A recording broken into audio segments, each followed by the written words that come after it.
Case 21. This looks like basically normal skin from the trunk, from the back. And probably, in this case, because it's such a large piece, this was probably an incidental skin in an excision specimen, like for a melanoma or something like that. I don't know the history here, but otherwise you would not be getting someone giving this huge piece of skin as just a biopsy for this condition. So to me, from low power, this looks like basically normal for this anatomic site, for the trunk.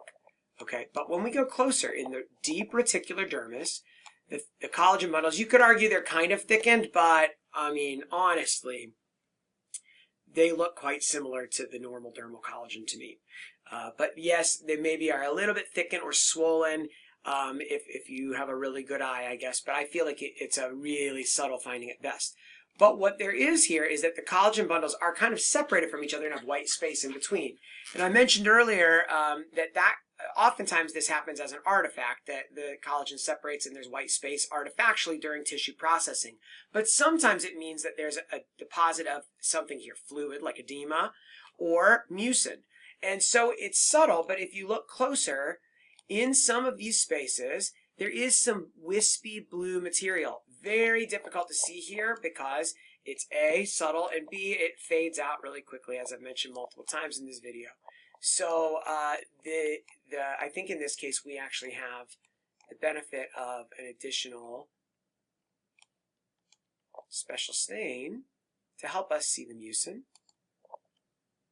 So this is a colloidal iron that worked beautifully.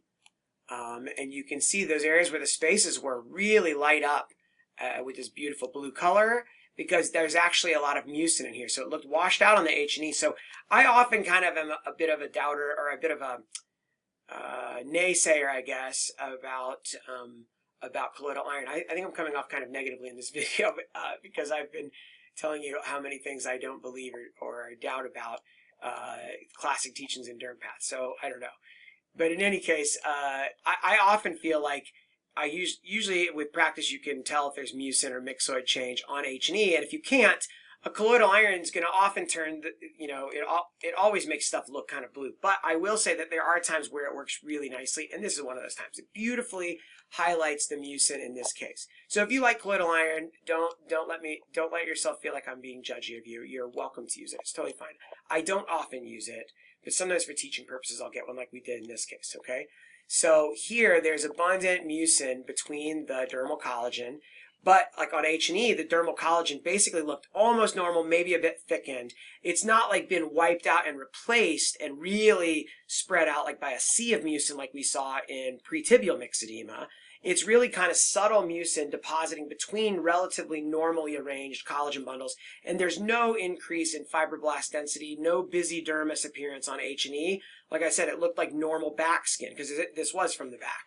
Okay, so this is scleredema.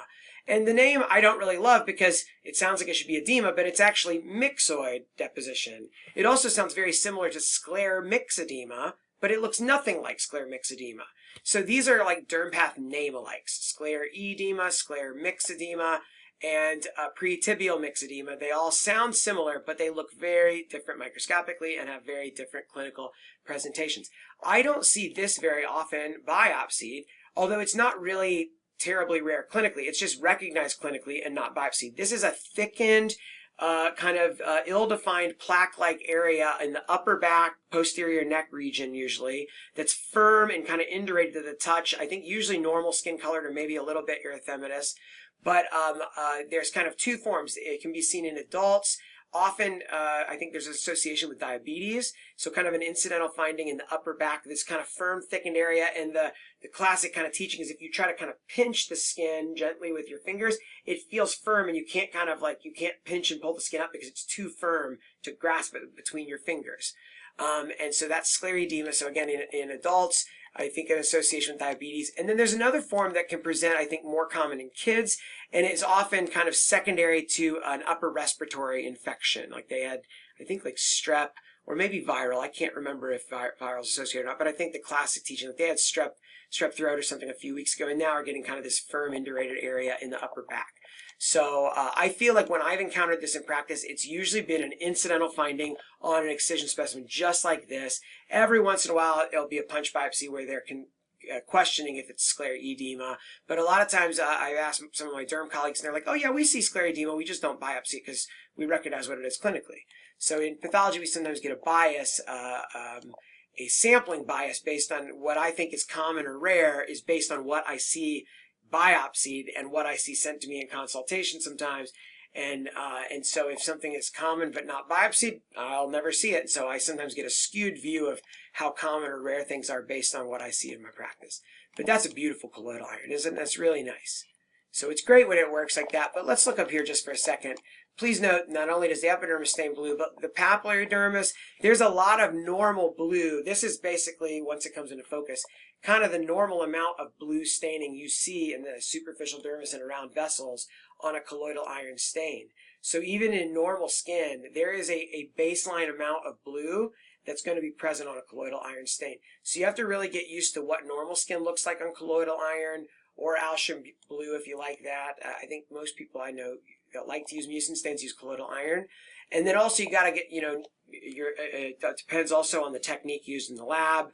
These are kind of older histochemical stains, and sometimes they can be finicky and difficult to get to work quite right. They can overstain or understain, just depending on the reagents used and the operating protocol that the histotechnologists are using.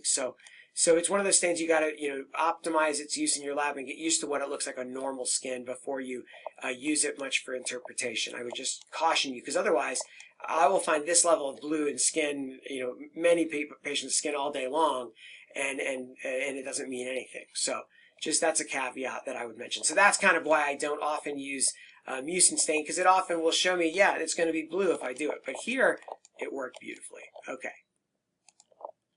Scleredema. Next case.